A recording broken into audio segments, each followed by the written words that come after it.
Hello friends, welcome to our YouTube channel learn with NH. आज के शानदार video के अंदर हम दोस्तों चतुर्थ श्रेणी एग्जाम से संबंधित एक मॉडल पेपर के बारे में चर्चा करेंगे। काफ़ी शानदार आपका मॉडल पेपर होने वाला है दोस्तों, जिसके बारे में आज हम चर्चा करने वाले हैं। तो जो भी विद्यार्थी चतुर्थ श्रेणी एग्ज़ाम यानी कि 4th ग्रेड एग्ज़ाम की तैयारी कर रहे हैं वो इस वीडियो को ज़रूर देखिए। यहाँ से आपको काफ़ी ज़्यादा फ़ायदा मिलेगा और इसी प्रकार के सवाल आपके एग्ज़ाम में पूछे जाएंगे। तो जो भी विद्यार्थी 4th ग्रेड एग्ज़ाम की तैयारी कर रहे हैं, इस बार सिलेक्शन लेना चाहते हैं, तो आप इस वीडियो को मिस ना करें दोस्तों। इस वीडियो को आप जरूर देखिए। यहाँ पर हिंदी के सवाल, इंग्लिश के सवाल, इसके साथ साथ आपके राजस्थान जीके के, साइंस के सवाल, सभी प्रकार के सवाल हम यहाँ पर देखने वाले हैं। एकदम आपके सिलेबस पर आधारित ये मॉडल पेपर होने वाला है। तो जो भी विद्यार्थी इस बार फाइनल सिलेक्शन लेना चाहते हैं वो इस वीडियो को जरूर देखिए। पहला सवाल आपका क्या कह रहा है, बताइए इसका आंसर क्या होगा दोस्तों। निम्न में से कौन सा शब्द झील का पर्यायवाची नहीं है। तो झील का पर्यायवाची यहाँ पर आपका कौन सा शब्द नहीं है?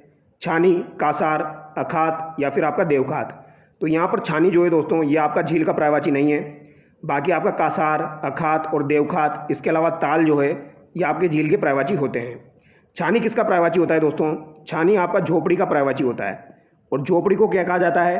तो झोपड़ी को घर आप बोलो या फिर इसको बोला जाता है दोस्तों कुंज बोला जाता है। तो झोपड़ी को क्या बोला जाता है? कुंज बोला जाता है। या पर्णकुटी जो है दोस्तों, पर्णकुटी भी झोपड़ी को कहा जाता है। अगला सवाल देखिए, निम्नलिखित में से कौन सा विलोम युग्म यहाँ पर सही नहीं है? अज्ञ का सर्वज्ञ दिया गया है जो कि बिल्कुल सही है आपका। प्रदोष का आपका प्रत्युष दिया गया है, ये भी यहाँ पर विलोम बिल्कुल सही हो जाएगा। और राग का द्वेष दिया गया है, ये भी आपका सही हो जाएगा। लेकिन मित व्यय का अल्प व्यय यहाँ पर गलत हो जाएगा। मित व्यय का मतलब क्या होता है? कम खर्च करने वाला। तो इसका उल्टा क्या हो जाएगा दोस्तों? आपका अपव्यय होना चाहिए। क्या हो जाएगा? अपव्यय यहाँ पर होना चाहिए। तो ऑप्शन सी यहाँ पर आपका गलत हो जाएगा। अब अगला सवाल देखिए, अशुद्ध वर्तनी युक्त शब्द का चयन कीजिए। तो अशुद्ध वर्तनी युक्त शब्द का आपको चयन करना है। सारांश, गिद्ध, जिह्वा, नुपुर। तो सारांश बिल्कुल सही लिखा हुआ है, गिद्ध भी सही लिखा हुआ है, नुपुर भी बिल्कुल सही लिखा हुआ है। लेकिन जो आपका जिह्वा यहाँ पर लिखा हुआ है ये गलत है दोस्तों। जिह्वा को किस तरीके से लिखा जाता है? जिह्वा के नीचे आपका दोस्तों ह के नीचे व आता है, यानी कि यहाँ पर सी आपका गलत हो जाएगा। अगला सवाल देखिए, आप तो चले गए पर तुम्हारे कागज यहाँ रह गए, वाक्य में किस प्रकार की अशुद्धि है? तो आप तो चले गए पर तुम्हारे कागज यहाँ पर रह गए, इसमें किस प्रकार की आपकी अशुद्धि हो जाएगी? तो यहाँ पर आपकी जगह क्या होना चाहिए? तुम होना चाहिए। आपकी जगह क्या आएगा? यहाँ पर तुम आएगा।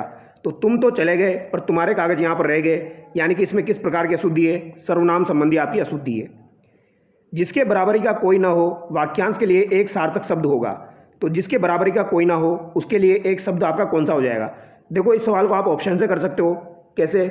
जैसे बहुमत का मतलब क्या होता है दोस्तों? बहुमत का मतलब होता है सभा में आधे से अधिक लोगों का जो मत होता है उसे बहुमत कहा जाता है। भौगोलिक का मतलब क्या होता है? भौगोलिक का मतलब होता है दोस्तों भूगोल से संबंधित अगर कोई चीज़ है तो उसे भौगोलिक कहा जाता है। बेमिसाल का मतलब होता है जिसकी कोई मिसाल ना हो। तो एक ही ऑप्शन यहाँ पर आपका बचता है बेजोड़। बेजोड़ का मतलब हो जाएगा जिसके बराबरी का कोई ना हो। ठीक है, अगला सवाल देखिए, निम्नलिखित में से कंटीजेंसी शब्द के लिए सही हिंदी पारिभाषिक शब्द है। तो कंटीजेंसी जो दिया गया है इसके लिए हिंदी पारिभाषिक शब्द आपका क्या हो जाएगा? तो ये आकस्मिकता हो जाएगा। और ये सवाल काफ़ी बार एग्जाम में आता रहता है, तो आप इसे याद रखेंगे। अगर आपसे पूछा जाए जो माफ़ करना यहाँ पर लिखा गया है दोस्तों, इसका अगर इंग्लिश में अगर एक वर्ड आपसे पूछा जाए तो क्या हो जाएगा दोस्तों? तो इसको याद रखना आप दोस्तों, इसका हो जाएगा कंडन। ठीक है, कंडन जो है इसको कहा जाता है आपका माफ़ करने को। इसके अलावा निषिद्ध की बात की जाए तो निषिद्ध को कहा जाता है दोस्तों कॉन्ट्राबैंड कहा जाता है। तो ये भी आप याद रखिए, कॉन्ट्राबैंड जो है ये किसे कहा जाता है दोस्तों? ये आपके निषिद्ध को कहा जाता है। अगला सवाल देखिए, लगातार काम में जुटे रहना भावार्थ को प्रकट करने वाला मुहावरा है। तो लगातार काम में जुटे रहने का मतलब हो जाएगा कोल्हू का बेल होना। ऑप्शन बी यहाँ पर आपका सही हो जाएगा। काट का उल्लू का मतलब क्या हो जाएगा दोस्तों? निपट मूर्ख, यानी कि जो मूर्ख होता है उसको कहा जाता है काट का उल्लू। कमर कसने का मतलब होता है तैयार होना। और कान लगाने का मतलब होता है दोस्तों ध्यानपूर्वक सुनना। ठीक है, तो यहाँ पर भी आपका सही हो जाएगा। निरीक्षक शब्द में कौन सा उपसर्ग है? तो निरीक्षक शब्द जो यहाँ पर आपका दिया गया है इसमें कौन सा आपका उपसर्ग हो जाएगा?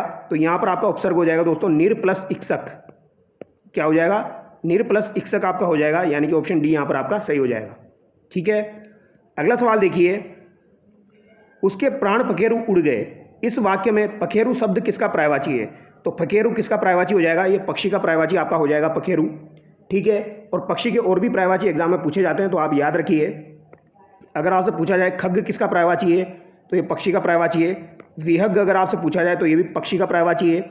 अगर आपको विहंग दिया जाए तो ये भी आपका पक्षी का पर्यायवाची होता है। इसके अलावा नभचर किसको कहा जाता है, तो ये भी पक्षी को कहा जाता है दोस्तों।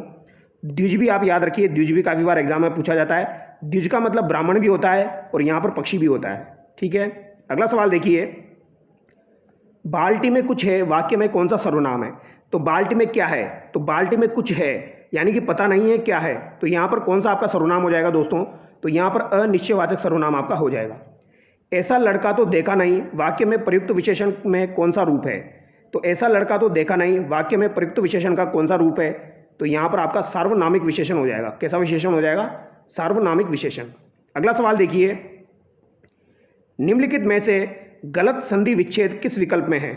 तो गलत संधि विच्छेद आपका किस विकल्प में यहाँ पर दिया गया है। जन प्लस अर्धन का मतलब हो जाएगा जनार्दन, बिल्कुल सही है। भय प्लस आकुल का मतलब भयाकुल, और भू प्लस उधरु का मतलब आपका हो जाएगा भूधर्व, और सु प्लस अधीन यहाँ पर स्वाधीन दिया गया है, तो ये आपका गलत हो जाएगा। क्योंकि स्वाधीन को अगर आप तोड़ोगे दोस्तों तो इसमें दीर्घ संधि होती है। दीर्घ संधि का मतलब क्या होता है, यहाँ पर स्व प्लस अधीन होता है। क्या होता है दोस्तों, स्व प्लस अधीन होता है, तो इसे कहा जाता है स्वाधीन। इसमें आपकी कौन सी संधि होती है, तो इसमें आपकी दीर्घ संधि होती है, इसे आप याद रखिएगा। ठीक है, और सु प्लस आगत अगर आपको दिया जाए, सु प्लस आगत, तो सु प्लस आगत जो है इसमें आपकी दोस्तों गुण, इसमें आपकी कौन सी संधि हो जाएगी, स्वागत यहाँ पर हो जाएगा। इसमें आपकी यण संधि होती है, तो सु प्लस आगत में आपका स्वागत हो जाएगा। तो ये आपका अलग है और स्व प्लस आधीन आपका अलग है, इसमें दीर्घ संधि हो जाएगी। ठीक है, तो दोनों को आप याद रखिए, दोनों काफ़ी बार एग्जाम में पूछे जाते हैं।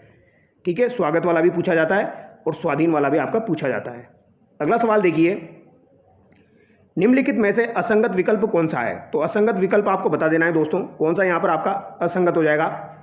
स्वातंत्र्य प्लस उत्तर स्वातंत्र्योत्तर, भानु प्लस उदय भानुदय, चरम प्लस उत्कृष्ट चरमोत्कृष्ट। तो यहाँ पर दोस्तों आपके क की जो र की मात्रा थी वो हटा दी गई है यहाँ पर, तो यही आपका गलत हो जाएगा। ठीक है, क्योंकि यहाँ पर र की मात्रा नहीं हटनी चाहिए थी, तो ये हटा दी, तो ये गलत हो जाएगा। और नील प्लस उत्पल आपका नीलोत्पल, ये भी सही है। ठीक है, इन सब में आपकी कौन सी संधि है दोस्तों, इन सब में आपकी गुण संधि है, ये आप याद रखिएगा। अगला सवाल देखिए, दिवालिया शब्द में मूल शब्द एवं उपसर्ग कौन से प्रयुक्त हुए हैं। तो दिवालिया में आपका मूल शब्द बता देना है आपको और उपसर्ग बता देना है।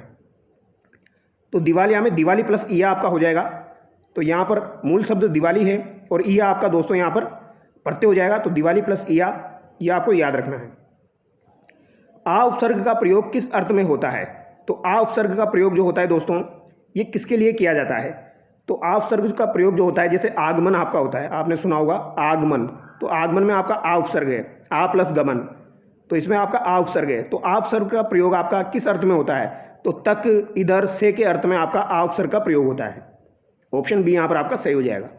अगला सवाल देखिए, निम्नलिखित में से कलिका का पर्यायवाची किस विकल्प में नहीं है। तो कलिका जो है इसका पर्यायवाची आपका किस विकल्प में नहीं है। अंकुर, अखुआ, कोपल, पराग। तो पराग जो है दोस्तों ये कलिका का पर्यायवाची नहीं है। पराग किसका पर्यायवाची होता है दोस्तों, तो पराग तो आपका पुष्पराज का पर्यायवाची होता है। पुष्पराज या पुष्पधुली या कुसुम राज का पर्यायवाची आपका पराग होता है। तो यहाँ पर अंकुर, अखुआ, कोपल जो है ये कलिका का पर्यायवाची आपका हो जाएगा। अगला सवाल देखिए, एकाग्र शब्द का निम्नलिखित में से कौन सा शब्द विलोम होगा। तो एकाग्र का विलोम कौन सा हो जाएगा, चंचल हो जाएगा। ठीक है, एकाग्र का विलोम चंचल आपका हो जाएगा। और अगर आपसे पूछा जाए अध का विलोम क्या होगा दोस्तों, तो अध का विलोम भी काफ़ी बार एग्जाम में आता रहता है, तो बता देता हूँ मैं आपको। अध का विलोम जो है वह उधरु होता है दोस्तों। ठीक है, चंचल का आपका एकाग्र हो गया। अगर कर्ता का पूछा जाए तो कर्ता के आगे आपको अ लगा देना है, तो अकर्ता जो है कर्ता का विलोम हो जाएगा। और विग्रह का विलोम जो है दोस्तों वो तो आपका समास हो जाएगा। ठीक है, समास का विलोम विग्रह हो जाएगा। और गौरव का अगर आपसे पूछा जाए, गौरव का विलोम क्या होता है दोस्तों, तो गौरव का विलोम क्या हो जाएगा, आपका लाघव हो जाएगा। ये भी आप याद रखना। और गुरु का लघु होता है, उसी तरीके से गौरव का आपका लाघव होता है।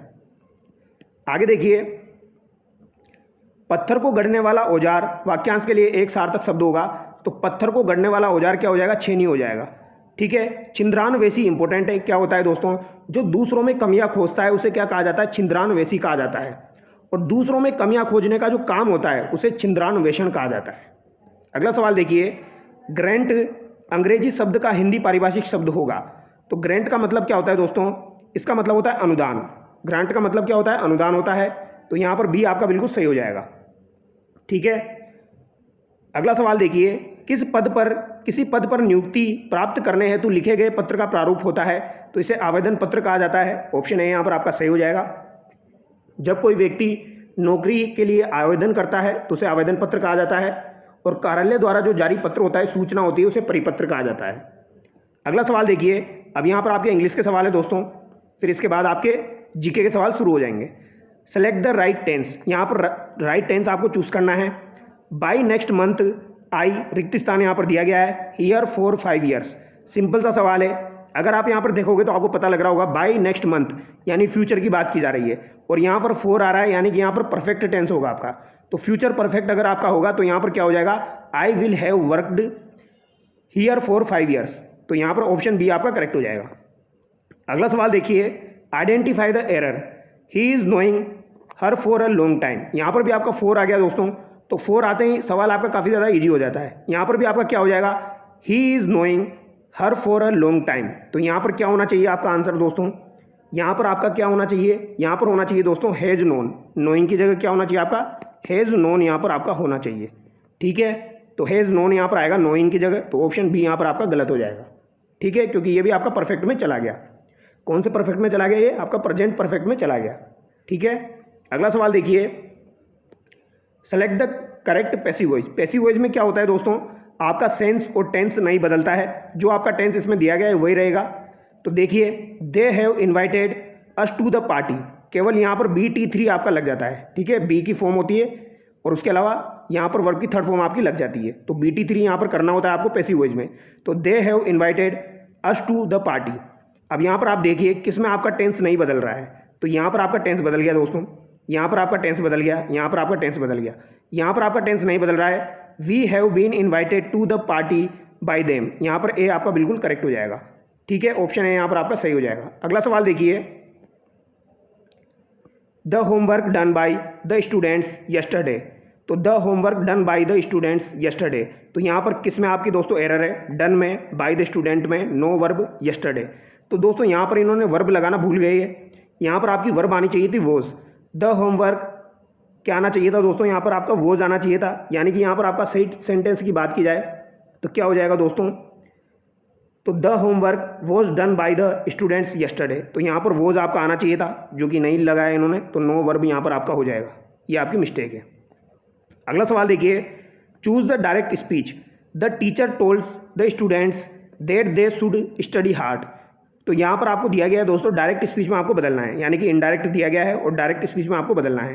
तो डायरेक्ट स्पीच में अगर आपको बदलना है दोस्तों, तो आप सबसे पहले देखिए यहाँ पर टोल्ड दिया गया है, यानी कि सेंटेंस में सेड टू आपका होना चाहिए, तो सेड टू यहाँ पर दिया गया है, सेड टू यहाँ पर दिया गया है।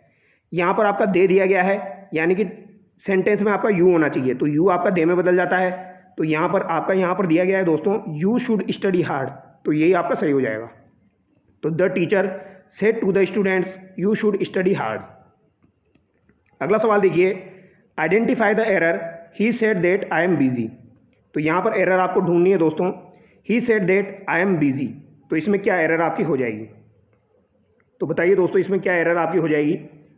तो यहाँ पर आपका दोस्तों आना चाहिए ही सेड, यानी कि ये बात आपकी फास्ट की कर रहा है, तो पास्ट की अगर बात हो रही है तो ही said that I was busy, यहाँ पर वॉज होना चाहिए, यानी कि एम में आपकी मिस्टेक हो जाएगी, तो यहाँ पर सी आपका गलत हो जाएगा।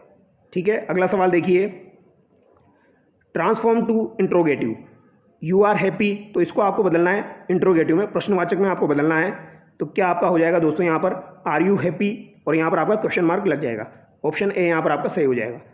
Spot the error in exclamatory sentence में, तो सी डांसेज ब्यूटीफुली, इसको एक्सक्लेमेटरी में आपको बदलना है, तो हाउ ब्यूटीफुल सी डांसेज, तो इसमें क्या मिस्टेक करी है, तो यहाँ पर ब्यूटीफुल की जगह आपका क्या होना चाहिए, हाउ ब्यूटीफुली सी डांसेज, तो यहाँ पर ब्यूटीफुली होना चाहिए, जो कि यहाँ पर ब्यूटीफुल लिख दिया गया है। ठीक है, तो यहाँ पर क्या होना चाहिए आपका ब्यूटीफुली होना चाहिए।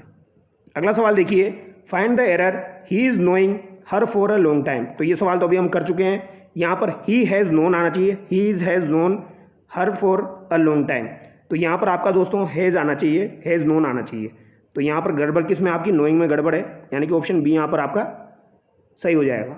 ठीक है, और ये आप याद रखेंगे, इंपॉर्टेंट सवाल है, ये बार बार पूछा जा रहा है। तो यहाँ पर क्या होना चाहिए दोस्तों आपका, he has known her for a long time, यानी इज भी नहीं आएगा यहाँ पर आएगा आपका ही हैज़ नोन, फिर आपका आ जाएगा हर फॉर अ लॉन्ग टाइम।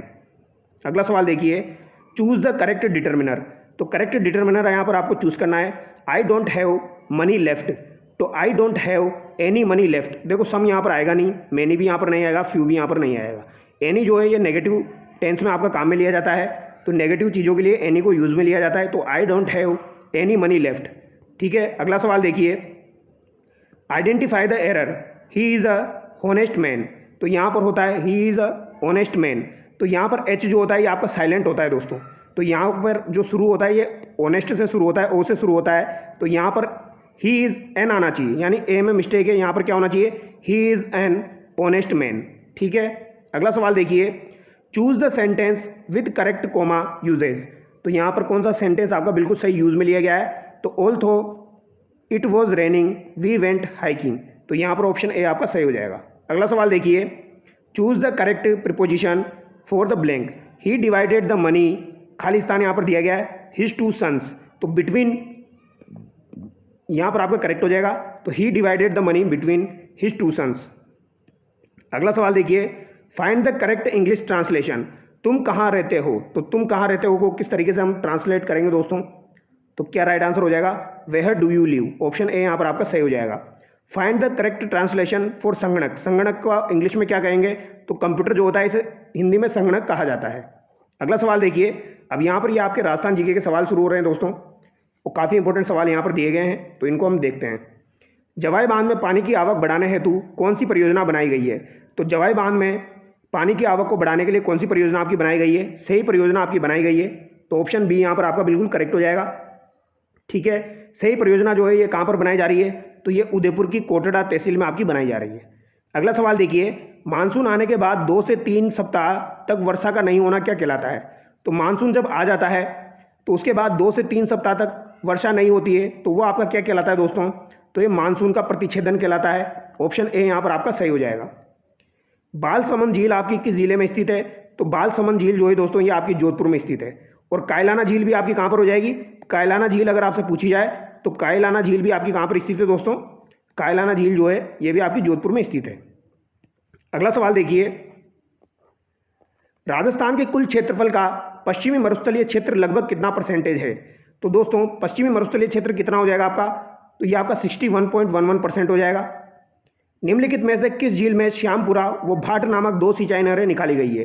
तो श्यामपुरा और भाट नहरें आपकी निकाली गई है जयसमंद झील से, और जयसमंद झील को दोस्तों डेबर झील के नाम से भी जाना जाता है। किसके नाम से जाना जाता है, डेबर झील के नाम से भी जाना जाता है। देखो जयसमंद झील जो है ये आपकी इंपॉर्टेंट है, इसके बारे में एक बात आपको ध्यान रखनी है, अगर आपसे पूछा जाए भारत की दूसरी सबसे बड़ी कृत्रिम झील कौन सी है, तो भारत की दूसरे नंबर की सबसे बड़ी कृत्रिम झील अगर आपसे पूछी जाए तो वो कौन सी हो जाएगी दोस्तों आपकी, ये आपकी जयसमंद झील हो जाएगी।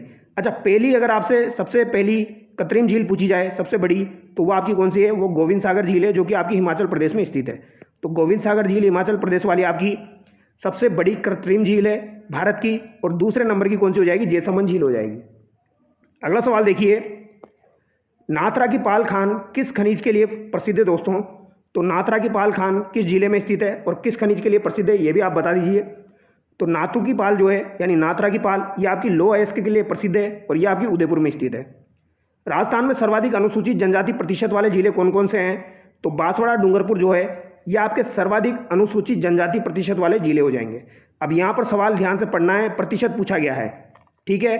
अगर प्रतिशत यहाँ पर नहीं दिया जाता, संख्या के आधार पर पूछा जाता, तो सर्वाधिक जनजाति जो है वो आपकी कहाँ पर हो जाएगी, अनुसूचित जनजाति, फिर आपकी उदयपुर में हो जाएगी। अगला सवाल देखिए, काला हरिण किस अभ्यारण्य में पाया जाता है। तो काले हिरण आपके किस अभ्यारण्य में पाए जाते हैं, ताल छापर अभ्यारण्य चूरू में दोस्तों आपके जो है वो काले हिरण पाए जाते हैं।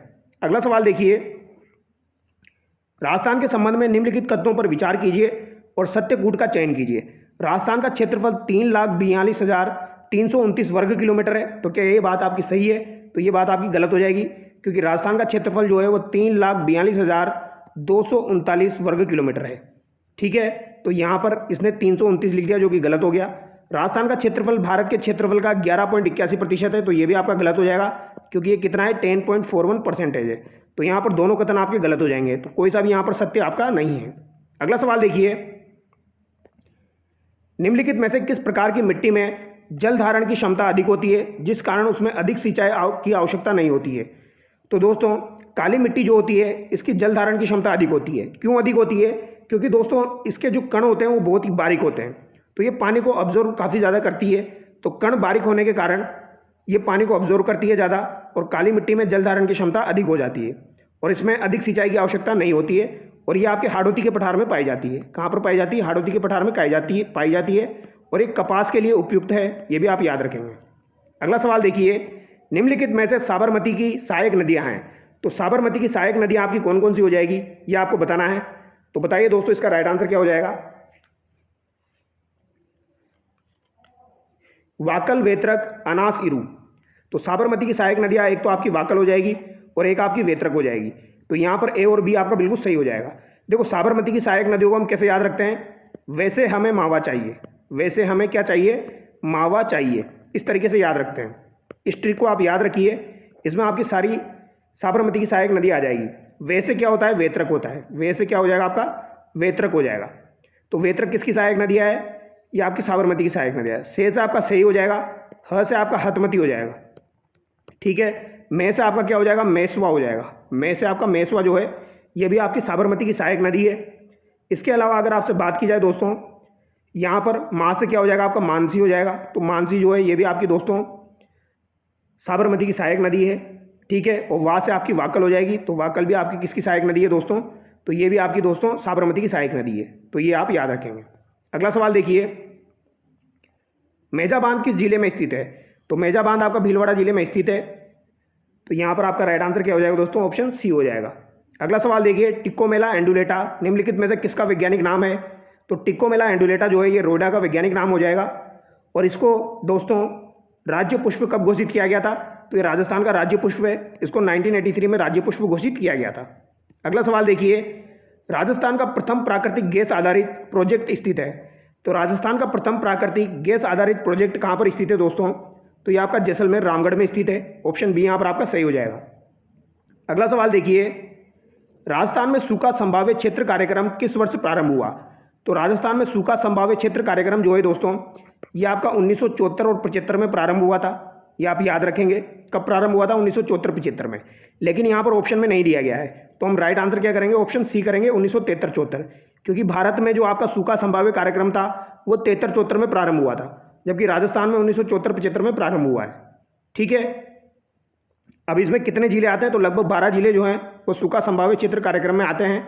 इसके अलावा एक कार्यक्रम आपको और ध्यान रखना है, मरु क्षेत्रीय विकास कार्यक्रम आपका 1977-78 में शुरू हुआ था और ये आपका 16 जिलों में चल रहा है। अगला सवाल देखिए, राजस्थान राज्य सहकारी स्पिनिंग एवं जीनिंग मिल्स संघ लिमिटेड की स्थापना कब की गई? तो इसकी स्थापना कब की गई दोस्तों? तो ये 1 अप्रैल 1993 को आपकी की गई थी और इसका मुख्यालय आपका जयपुर में स्थित है। कर्नल टोड ने संतों का शिखर किसे कहा है? तो कर्नल टोड के द्वारा संतों का शिखर किसे कहा गया है दोस्तों? तो एक गुरु शिखर को कहा गया है। फतेह सागर झील किस जिले में स्थित है? तो फतेह सागर झील जो है ये आपकी किस जिले में स्थित है? उदयपुर में स्थित है। अगला सवाल देखिए, माही नदी की राजस्थान में लंबाई कितनी है? तो माही नदी की अगर टोटल लंबाई की बात की जाए तो 576 किलोमीटर हो जाएगी, लेकिन राजस्थान में इसकी लंबाई कितनी है? तो 171 किलोमीटर इसकी राजस्थान में लंबाई है।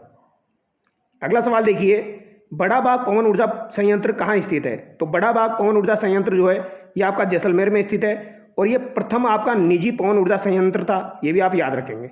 अगर निजी की बात की जाए तो निजी प्रथम पवन ऊर्जा संयंत्र आपका बड़ा बाग ही था, ये आप याद रखेंगे, जैसलमेर वाला, ठीक है। और अमर सागर वाला जो था वो निजी वाला नहीं था आपका, वो आपका राजस्थान का प्रथम हो जाएगा। अगला सवाल देखिए, निम्नलिखित में से उड़ना राजकुमार उपनाम से प्रसिद्ध है? तो उड़ना राजकुमार उपनाम से प्रसिद्ध आपके कौन हो जाएंगे? कुंवर पृथ्वीराज हो जाएंगे, जो कि किसके पुत्र थे दोस्तों? तो महाराणा रायमल के ये पुत्र थे, ये आप याद रखेंगे, ठीक है। सांगा के भाई हो जाएंगे आपके और महाराणा रायमल के पुत्र हो जाएंगे। तो अगर आपसे पूछा जाए सांगा किनके पुत्र थे, तो सांगा भी आपके रायमल के पुत्र थे, ठीक है। और कुंवर पृथ्वीराज जो है इनकी रानी थी दोस्तों तारा नाम की, उसी के नाम पर इन्होंने तारागढ़ नाम कर दिया था अजमेर दुर्ग का। अगला सवाल देखिए, मेवाड़ के किस शासक ने अंग्रेजों के साथ सहायक संधि की थी? तो मेवाड़ के किस शासक ने अंग्रेजों के साथ सहायक संधि की थी? तो ये महाराणा भीम सिंह ने की थी दोस्तों। लेकिन यहाँ पर हस्ताक्षर किसके द्वारा किया गया था? तो ये आप मुझे कमेंट करके बताएंगे, यहाँ पर साइन किसके द्वारा किए गए थे, ठीक है। अगला सवाल देखिए, सवाई जयसिंह द्वारा निर्मित वेधशालाओं में सबसे बड़ी वेधशाला कहाँ पर स्थित है? तो सवाई जयसिंह द्वारा निर्मित वेधशालाओं में से सबसे बड़ी वेधशाला आपकी कहाँ पर हो जाएगी? तो ये आपकी जयपुर में हो जाएगी। 5 वेधशालाएँ जो है ये सवाई जयसिंह के द्वारा बनवाई गई थी। कहाँ कहाँ पर बनवाई गई थी? एक तो आपकी जयपुर में बनवाई गई थी, एक आपकी दिल्ली में बनवाई गई, एक आपकी दोस्तों मथुरा में बनवाई गई, इसके अलावा उज्जैन में आपकी बनवाई गई, और एक आपकी बनवाई गई थी दोस्तों बनारस में। ये पांचों आपको ध्यान रखनी होती है, जिसमें सबसे पहले दिल्ली वाली बनवाई थी और सबसे बड़ी आपकी जयपुर वाली हो जाएगी। अगला सवाल देखिए, कालीबंगा से किस काल के अवशेष प्राप्त हुए हैं? तो कालीबंगा से किस काल के अवशेष आपको प्राप्त हुए हैं? तो यहाँ पर पूर्व हड़प्पा कालीन और उत्तर हड़प्पा कालीन तीनों प्रकार के अवशेष प्राप्त हुए हैं। अगला सवाल देखिए, अभिनव भट्टाचार्य एवं हिंदू सुल्तान नामक उपाधियाँ निम्नलिखित में से किस शासक को दी जाती है? तो अभिनव भट्टाचार्य की उपाधि जो है दोस्तों ये राणा कुंभा को दी जाती है। ऑप्शन बी यहाँ पर आपका सही हो जाएगा। निम्नलिखित में से मिर्जा राजा की पदवी किसे प्रदान की गई थी? तो मिर्जा राजा की उपाधि किसको दी गई थी दोस्तों? तो ये आपके दोस्तों जयसिंह प्रथम को भी दी गई थी और आपके मानसिंह को भी दी गई थी। जयसिंह प्रथम को शाहजहाँ के द्वारा दोस्तों आपके मिर्जा राजा की उपाधि दी गई थी और अकबर ने मानसिंह को भी मिर्जा राजा की उपाधि दी थी। यानी कि यहाँ पर आपके दोनों सही हो जाएंगे, ए और सी। लेकिन अगर आपको एग्जाम में आंसर करना हो तो जयसिंह ही आप आंसर करना, ठीक है। दोनों अगर आपको दे दिए जाए और आपको आंसर करना हो तो जयसिंह आप आंसर कर सकते हो, ठीक है। अकबर के द्वारा मानसिंह को फर्जंद की उपाधि भी दी गई थी। फर्जंद का मतलब होता है आपका बेटा, ठीक है। तो बेटे की उपाधि भी मानसिंह को दी गई थी अकबर के द्वारा। और शाहजहाँ ने दोस्तों जयसिंह प्रथम को मिर्जा की उपाधि दी थी, इसलिए इन्हें कहा जाता है मिर्जा राजा जयसिंह। अगला सवाल देखिए, सारंगपुर का युद्ध निम्नलिखित में से किस किस के मध्य हुआ था? तो सारंगपुर का युद्ध जो हुआ था ये आपका 1437 में हुआ था दोस्तों। और ये किस किस के मध्य हुआ था? तो ये महाराणा कुंभा और महमूद खिलजी के मध्य हुआ था। अगला सवाल देखिए, किसकी सहायता से जनरल रोपटस ने कोटा में 1857 के विद्रोह का दमन कर राम सिंह को क्रांतिकारियों से मुक्त करवाया था? तो दोस्तों रोपटस के द्वारा कोटा में जो क्रांति हुई थी उसका दमन किया गया था आपका मार्च 1858 में। मार्च 1858 में जो आपकी जयदयाल और मेहराब खां के द्वारा जो क्रांति की गई थी कोटा के अंदर, उसका दमन किया गया था, ठीक है। और ये किसकी सहायता से किया गया था? तो करौली शासक मदनपाल की सहायता से किया गया था। ऑप्शन सी यहाँ पर आपका सही हो जाएगा। यहाँ पर 6 महीने तक दोस्तों आपके क्रांतिकारियों का शासन रहा था, ये भी आप याद रखेंगे। 15 अक्टूबर 1857 को आपकी कोटा में क्रांति हुई थी। दूधवा खारा किसान आंदोलन के समय वहाँ के तत्कालीन जागीरदार कौन थे? तो दूधवा खारा किसान आंदोलन आपका कब हुआ था दोस्तों? अगर आपसे पूछ लिया जाए तो क्या आंसर करोगे? तो दूधवा खारा किसान आंदोलन जो है ये 1944 ईस्वी के समय का आपका हो जाएगा दोस्तों। और इस समय आपके वहाँ के तत्कालीन जागीरदार कौन थे? तो ठाकुर सूरजमल सिंह जो है यहाँ पर आपके तत्कालीन जागीरदार हो जाएंगे। और दूधवा खारा किसान आंदोलन का संबंध जो है वो हनुमान सिंह से हो जाएगा आपका, ठीक है। हनुमान ठाकुर से आपका संबंध हो जाएगा। राजस्थान सेवा संघ की स्थापना निम्नलिखित में से कहाँ पर की गई थी? तो राजस्थान सेवा संघ की स्थापना आपकी 1919 में वर्धा में की गई थी, महाराष्ट्र में, विजय सिंह पथिक के द्वारा। चांदी के गोले दागने के लिए प्रसिद्ध दुर्ग आपका कौन सा हो जाएगा? तो चांदी के गोले दागने के लिए प्रसिद्ध दुर्ग आपका कौन सा है? तो चूरू का किला हो जाएगा। चूरू का किला जो है दोस्तों ये आपके चांदी के गोले दागने के लिए प्रसिद्ध है। और यहाँ के शासक दोस्तों शिव सिंह के द्वारा ये चांदी के गोले दागे गए थे। किसके द्वारा दागे गए थे? यहाँ के शासक शिव सिंह के द्वारा दागे गए थे। चूरू के किले का निर्माण किसने करवाया था? तो 1739 ईस्वी में चूरू किले का निर्माण किसके द्वारा करवाया गया? तो ये सवाल भी आपका एग्जाम में पूछ लिया जाता है। तो कुशाल सिंह के द्वारा आपके चूरू के किले का निर्माण करवाया गया था। और शिव सिंह के द्वारा दोस्तों 1814 ईस्वी में ये चांदी के गोले दागे गए थे। किस मेले को सहरिया जनजाति का कुंभ कहा जाता है? तो सहरिया जनजाति का कुंभ किसे कहा जाता है दोस्तों? तो ये आपके सीताबाड़ी के मेले को कहा जाता है। और ये इंपॉर्टेंट सवाल है आपका, सीताबाड़ी का मेला। और ये आपका कहाँ पर लगता है दोस्तों? 12 में लगता है। और कब लगता है ये इंपॉर्टेंट है, कब लगता है? ये आपका ज्येष्ठ अमावस्या को लगता है। कब लगता है दोस्तों? ज्येष्ठ अमावस्या को आपका सीताबाड़ी का मेला लगता है।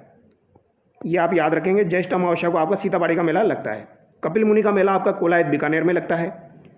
अगला सवाल देखिए, राजस्थान की वेशभूषा में निम्नलिखित में से कौन सी ओढ़नी विवाहित महिलाओं द्वारा नहीं ओढ़ी जाती है? तो विवाहित महिलाओं के द्वारा कौन सी ओढ़नी नहीं ओढ़ी जाती है? तारा भात की ओढ़नी, पाउली भात की ओढ़नी, केरी भात की ओढ़नी, या उपयुक्त में से कोई नहीं? तो दोस्तों आपकी पाउली भात की जो ओढ़नी है ये विवाहित महिलाओं द्वारा नहीं ओढ़ी जाती है, ये कुंवारी कन्याओं के द्वारा आपकी ओढ़ी जाती है, जिसे कटकी भी कहा जाता है। क्या कहा जाता है? कटकी भी से कहा जाता है पाउली भात की ओढ़नी। ये आप याद रखेंगे। अगला सवाल देखिए, निम्नलिखित में से जैसलमेर जिले से संबंधित मेला नहीं है। तो जैसलमेर जिले से संबंधित मेला आपका कौन सा नहीं है? मरु महोत्सव जो है ये आपका जैसलमेर में होता है। चुंगी तीर्थ का मेला जो है ये भाद्रपद शुक्ल पक्ष की चतुर्थी को आपका जैसलमेर में लगता है। और रामदेवरा मेला भी आपका जैसलमेर में लगता है। लेकिन चन्ननी चेरी मेला जो है ये आपका कहाँ का प्रसिद्ध है दोस्तों? ये बीकानेर का प्रसिद्ध है। कहाँ का? देशनोक बीकानेर का ये आपका प्रसिद्ध है। चननी चेरी मेला। अगला सवाल देखिए, निम्नलिखित में से असत्य कथन है। तो यहाँ पर असत्य कथन आपका कौन सा हो जाएगा? गोगा जी को जहर पीर कहा जाता है, बिल्कुल सही बात है। सांचौर में गोगा जी का मंदिर है जिसे गोगा जी की ओलड़ी कहा जाता है, ये भी सही बात है। गोगा जी को लक्ष्मण का अवतार माना जाता है, तो ये आपकी गलत बात है, क्योंकि लक्ष्मण जी का अवतार किसे कहा जाता है? तो ये तो भैया फाबू जी को कहा जाता है। गोगा जी का जन्म ददरेवा गांव में हुआ था, तो ये बात भी आपकी सही हो जाएगी, ददरेवा चुरू में इनका जन्म हुआ था। दादू पंत के सत्संग स्थल कहलाते हैं। तो दादू पंत के जो सत्संग स्थल होते हैं उन्हें क्या कहा जाता है? अलग दरीबा कहा जाता है। दादू पंत जो है दोस्तों, ये आपका निर्गुण संप्रदाय से संबंधित है। और दादू पंत जो है यानी दादू दयाल जी जो है दोस्तों, इनके गुरु का नाम अगर आपसे पूछा जाए तो क्या नाम हो जाएगा इनका? तो इनके गुरु का नाम हो जाएगा वरदानंद। तो ये आप याद रखिए, वरदानंद जो है ये इनके गुरु का नाम था। संत दादू दयाल जी का जन्म आपका अहमदाबाद में हुआ था और इन्होंने 1585 में दोस्तों आपकी अकबर से भेंट की थी। अगला सवाल देखिए, राजस्थान का अंडमान किस दुर्ग को कहा जाता है? तो राजस्थान का अंडमान किसे कहा जाता है? तो ये आपके सोनारगढ़ दुर्ग को कहा जाता है। सोनारगढ़ दुर्ग जो है इसका निर्माण दोस्तों 1155 ईस्वी में राव जैसल भाटी के द्वारा करवाया गया था। तो राव जैसल के द्वारा इसका निर्माण करवाया गया था, ये आप याद रखेंगे। जैसलमेर दुर्ग का निर्माण 1155 ईस्वी में, यानी कि 1155 ईस्वी की बात की जाए यानी 12वीं सदी में इसका निर्माण करवाया गया था राव जैसल के द्वारा। त्रिकुट पहाड़ी पर इसका निर्माण करवाया गया था, इसीलिए इसे त्रिकुटगढ़ भी कहा जाता है, सोनारगढ़ इसे कहा जाता है, रेगिस्तान का गुलाब भी इसे कहा जाता है, पश्चिमी सीमा का प्रहरी इसे कहा जाता है और द गोल्डन फोर्ट भी इसे कहा जाता है। सोनारगढ़ दुर्ग के बारे में एक इंपॉर्टेंट बात है, अगर आपसे पूछा जाए राजस्थान का दूसरा सबसे बड़ा लिविंग फोर्ट कौन सा है? तो राजस्थान का दूसरा सबसे बड़ा लिविंग फोर्ट अगर आपसे पूछा जाए तो ये कौन सा हो जाएगा? तो सेकंड नंबर का लिविंग फोर्ट राजस्थान का आपका जैसलमेर का किला हो जाएगा। फर्स्ट लिविंग फोर्ट आपका कौन सा है? तो फर्स्ट लिविंग फोर्ट आपका चित्तौड़गढ़ का दुर्ग है, ये आप याद रखेंगे। अगला सवाल देखिए, कठपुतली कला के लिए प्रसिद्ध स्थान है। तो कठपुतली कला जो है इसके लिए प्रसिद्ध स्थान आपका कौन सा हो जाएगा? तो ये आपका उदयपुर हो जाएगा दोस्तों, जो कि कठपुतली कला के लिए प्रसिद्ध है। और कठपुतली का जनक किसे कहा जाता है? तो देवीलाल सामर जो है दोस्तों, इन्हें कठपुतली का जनक कहा जाता है। देवीलाल सामर जो है इनको कठपुतली का जनक कहा जाता है, ये भी आप याद रखेंगे। ठीक है, अगला सवाल देखिए, राजस्थान के एकमात्र ऐसे लोक देवता जिनकी मूर्ति न होकर काष्ठ का एकमात्र तोरण होता है। तो ये आपके कौन हो जाएंगे? मामादेव जी हो जाएंगे दोस्तों। मामादेव जी जो है इनकी मूर्तियां नहीं होती है, बल्कि लकड़ी का ही एक विशिष्ट व कलात्मक तोरण होता है, ये आप याद रखेंगे। इनका प्रसिद्ध मंदिर कहाँ हो जाएगा? तो स्या लोदड़ा सीकर में इनका प्रसिद्ध मंदिर हो जाएगा। स्या लोदड़ा सीकर में मामादेव जी का प्रसिद्ध मंदिर है और इनको प्रसन्न करने के लिए भैंसे की बलि दी जाती है। किसकी बलि दी जाती है दोस्तों? इनको प्रसन्न करने के लिए भैंसे की बलि दी जाती है, तो ये भी आप याद रखेंगे। राजस्थान में 13 पंथ जैन संप्रदाय की स्थापना की थी। तो 13 पंथ जैन संप्रदाय की स्थापना किसके द्वारा की गई थी? आचार्य भिक्षु के द्वारा की गई थी। भारतीय संविधान की आधारभूत संरचना में संशोधन नहीं कर सकते हैं, ऐसा प्रावधान कौन से वाद में किया गया? तो ऐसा प्रावधान जो है यह आपका 1973 में केशवानंद भारती बनाम केरल राज्य में किया गया था। ऑप्शन बी यहाँ पर आपका सही हो जाएगा। ठीक है, अगला सवाल देखिए, केंद्र द्वारा राज्यपाल की नियुक्ति किस देश से ली गई है? तो राज्यपाल की नियुक्ति जो है ये कनाडा से ली गई है। ऑप्शन बी यहाँ पर आपका सही हो जाएगा। 100वां संविधान संशोधन के द्वारा भारत के किन किन राज्यों की सीमा में परिवर्तन किया गया? तो आपका जो 100वां संविधान संशोधन हुआ था दोस्तों, तो भारत और बांग्लादेश के मध्य जो है वो ये आपके जो है जमीन का बंटवारा किया गया था। अब यहाँ पर दोस्तों पश्चिम बंगाल, त्रिपुरा, मेघालय और असम जो है इनकी सीमा में परिवर्तन किया गया था। ऑप्शन बी यहाँ पर आपका सही हो जाएगा। इंपॉर्टेंट सवाल है, याद रखना दोस्तों, पश्चिम बंगाल, त्रिपुरा, मेघालय और असम की सीमा में परिवर्तन किया गया था। राजस्थान के पंचम वित्त आयोग की अध्यक्ष कौन थी? तो पंचम वित्त आयोग की अध्यक्ष आपकी कौन हो जाएगी? अभी तो आपका दोस्तों पंचम नहीं चल रहा है, ये पुरानी बात की जा रही है। तो पंचम वित्त आयोग की अध्यक्ष आपकी कौन हो जाएगी? ज्योति किरण हो जाएगी। ठीक है, अगला सवाल देखिए, राजस्थान में चतुर्थ राष्ट्रपति शासन कब लागू हुआ? तो चौथा राष्ट्रपति शासन आपका कब लागू हुआ था? तो ये आपका दोस्तों 1992 में लागू हुआ था। और 1992 में भी कब लागू हुआ था दोस्तों? तो 15 दिसंबर 1992 को दोस्तों आपका चौथा राष्ट्रपति शासन लगा था भैरों सिंह शेखावत के समय। ठीक है, और ये 3 दिसंबर 1992 तक चला था। सबसे लंबा राष्ट्रपति शासन आपका यही हो जाएगा, चौथा वाला। और सबसे पहला आपका 1967 में लगा था अस्पष्ट बहुमत के कारण, जो कि आपके सबसे कम समय के लिए लगा था, यानी सबसे कम कार्यकाल वाला राष्ट्रपति शासन आपका इसी समय लगा था, मोहनलाल सुखाड़िया के समय। अगला सवाल देखिए, राजस्थान मंत्रिपरिषद में अधिकतम सदस्य संख्या कितनी हो सकती है? तो यह आपकी अधिकतम 30 हो सकती है दोस्तों, 29 + 1 होती है, ये आप याद रखेंगे। एक आपका यहाँ पर मुख्यमंत्री हो जाएगा। अगला सवाल देखिए, भारतीय संविधान के किस अनुच्छेद के तहत राज्यपाल किसी विधेयक को राष्ट्रपति हेतु सुरक्षित रख सकता है? तो राज्यपाल किसी विधेयक को राष्ट्रपति के लिए सुरक्षित रख सकता है अनुच्छेद 201 के तहत। ऑप्शन ए यहाँ पर आपका सही हो जाएगा। अगला सवाल देखिए, राज्य के मुख्य सूचना आयुक्त की पदावधि कितने वर्ष की होती है? तो मुख्य सूचना आयुक्त की पदावधि कितने वर्ष की होती है? सूचना का जो अधिकार अधिनियम है आपका 2005, उसकी धारा 15 के तहत आपके राज्य सूचना आयोग का गठन किया गया था। अध्याय 4 की धारा 15 के तहत आपके राज्य सूचना आयोग का गठन किया गया था। और यहाँ पर आयु कितनी हो जाएगी? 565 होती है दोस्तों। कितनी होती है? 565 होती है। तो यहाँ पर आपका राइट आंसर ऑप्शन बी हो जाएगा। उच्च न्यायालय के न्यायाधीश की नियुक्ति का प्रावधान है, तो उच्च न्यायालय की न्यायाधीश की नियुक्ति का प्रावधान अनुच्छेद 217 में आपका हो जाएगा। ठीक है, तो अनुच्छेद 217 में उच्च न्यायालय के न्यायाधीश की नियुक्ति का प्रावधान है। और उच्च न्यायालय के जो न्यायाधीश होते हैं उनकी नियुक्ति किसके द्वारा की जाती है? तो ये आपके राष्ट्रपति के द्वारा की जाती है। तो उच्च न्यायालय के जो न्यायाधीश होते हैं इनकी नियुक्ति राष्ट्रपति के द्वारा की जाती है। और मुख्य न्यायाधीश को शपथ संबंधित राज्य का राज्यपाल दिलवाता है। तो ये बात आप याद रखेंगे। अगला सवाल देखिए, राजस्थान के एकमात्र कार्यवाहक मुख्य सचिव थे। तो राजस्थान के एकमात्र कार्यवाहक मुख्य सचिव कौन हो जाएंगे? तो ये एस डी उज्ज्वल हो जाएंगे। कौन हो जाएंगे दोस्तों? एस डी उज्ज्वल हो जाएंगे। और इंपॉर्टेंट सवाल है। अगला सवाल देखिए, निम्नलिखित में से कौन सा कथन प्राणियों के स्तंभ कोशिकाओं के प्रत्यारोपण के संदर्भ में सही नहीं है? तो ये अंगों के क्षतिग्रस्त ऊतकों की मरम्मत करती है, इनके विभेदन होता रहता है जिससे विशेषीकृत प्रकार की कोशिकाओं का निर्माण होता है, ये प्राणी में जीवन भर स्वयं गुणन करती है, ये केवल वयस्कों में पाई जाती है। तो ये आपकी गलत हो जाएगी। ये केवल वयस्कों में पाई जाती है, ये बात आपकी गलत हो जाएगी। अगला सवाल देखिए, भारत में BS6 वाहनों की बिक्री का प्रावधान किस तिथि से लागू हुआ? तो ये आपका किस तिथि से लागू हुआ है दोस्तों? बताइए, इसका राइट आंसर क्या हो जाएगा? तो ये 1 अप्रैल 2018 से लागू हुआ है। ये आप याद रखेंगे। अगला सवाल देखिए, यहाँ पर दिया गया है कास्टिक सोडा, बेकिंग सोडा, धावन सोडा, नीला तोता। तो बताइए दोस्तों, इसका आंसर क्या हो जाएगा आपका? तो कास्टिक सोडा जो है ये तो आपका NaOH हो जाएगा, यानी ए में आपका 4 हो जाएगा।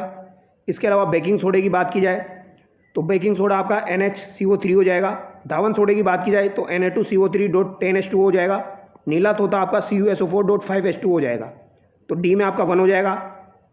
ए में आपका 4 है, तो ए में 4 है, डी में 1 है, 2 में दिया गया है। बी में आपका 3rd हो जाएगा, तो बी में यहाँ पर आपका 3rd है, तो यहाँ पर बी आपका राइट हो जाएगा। अगला सवाल देखिए, निम्नलिखित में से मानव शरीर में ऑक्सीजन के अभिगमन का सही अनुक्रम है। तो सही अनुक्रम कौन सा हो जाएगा ये आपको बताना है। ऊतकों के द्वारा, फुसफुस के द्वारा, रक्त के द्वारा। तो इसका आंसर आप कमेंट करके बताना दोस्तों। ऊतकों के द्वारा, फुसफुस के द्वारा, रक्त के द्वारा, तो इनका क्रम आपको बताना है। अगला सवाल देखिए, मानव एवं मशीन को मिलाने की विज्ञान की एक कल्पना है। तो ये कौन सी कल्पना हो जाएगी? मानव और मशीन को मिलाने की विज्ञान की एक कल्पना है। तो ये आपकी कल्पना कौन सी है दोस्तों? बायोनिक चिप, बायोफायरेसी, जैव सूचना विज्ञान और बायोमेट्रिक। तो यहाँ पर आपका राइट आंसर क्या हो जाएगा दोस्तों? तो यहाँ पर आपका हो जाएगा मानव और मशीन को मिलाने की विज्ञान की एक कल्पना है। तो ये आपकी क्या हो जाएगी दोस्तों? इसका आंसर एक बार मुझे चेक करना पड़ेगा दोस्तों, क्योंकि दोस्तों ये सवाल जो ऐसा है जिसका आंसर मुझे मिला नहीं है। तो मानव और मशीन को मिलाने की विज्ञान की एक कल्पना है, तो इसको एक बार चेकआउट करना पड़ेगा। तो इसका आंसर मैं एक बार आपको कमेंट कर दूंगा, और अगर आपको पता हो तो आप इसको कमेंट करके बताना यहाँ पर इसका आंसर बायोमेट्रिक होगा या फिर बायोनिक चिप होगा। एक बार आप कमेंट करके बताना। अगला सवाल देखिए, GST परिषद की 55वीं बैठक का आयोजन राजस्थान में किस जिले में किया जाएगा? तो ये आपका जैसलमेर में किया जाएगा। 11वां राजस्थान अंतर्राष्ट्रीय फिल्म महोत्सव कहाँ पर आयोजित किया गया? तो राजस्थान अंतर्राष्ट्रीय फिल्म महोत्सव की बात यहाँ पर की जा रही है दोस्तों। यहाँ पर रिफ की बात की जा रही है। तो रिफ का आयोजन आपका कहाँ पर हुआ है दोस्तों? तो ये आपका जोधपुर में हुआ है। कब हुआ था ये आयोजन? तो 1 से 5 फरवरी को हुआ था 2025 को। PM मोदी द्वारा किस स्थान पर rising Rajasthan global investment summit 2024 का उद्घाटन किया गया?